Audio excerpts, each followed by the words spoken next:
Hi everyone, it's Bethany from Madeline Jean Antiques and Restoration. I just want to point out my cool new t-shirt that I got. My girlfriend Kristen, hey girl, she got me this t-shirt yesterday for my birthday. I just want to say 27 feels very, very good. Not much different from 26, so I'm really happy about that. So in this video, I want to talk about my next steps that I'm taking on that gorgeous antique vanity that I've been working on.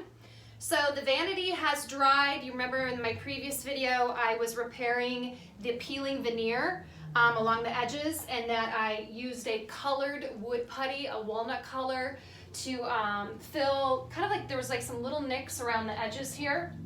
I'm pointing them out where I had to take a little bit of that wood putty. That's dried now too. So the next steps that I'm going to take is I'm going to sand the top here. I'm going to use my Festool sander, which I love. This is like the Lamborghini of sanders. If you've never used a Festool before, amazing.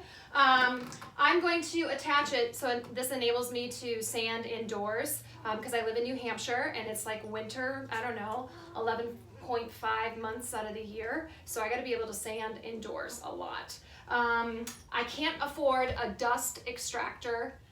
Those cost about as much as a rent payment. So I take the poor girl's way out, and I got a handy dandy adapter that hooks up to my ShopVac. And so I just plug my sander into my ShopVac just like that. And I got some stylish duct tape here, which seals it off. And that way any of the dust remnants get sucked in through my sander and into my ShopVac. I would love to have a Festool dust extractor, but until that day arrives, or I start my GoFundMe account for that piece of equipment, which by the way, I wouldn't do that, I'm joking. Maybe I would. They're just expensive. As everybody knows, tools are expensive and you kind of add to your collection as you go. That's next on my wish list. Hint, hint. So I'm gonna get started here. I'm gonna do a time-lapse video of me sanding because you don't want to see that in real time. It'll take forever. So I'm just gonna do that and we'll get started on this next phase of this project. Thanks for watching. Like and subscribe. Leave a comment. If you've got a Festool, tell me if you like it or not.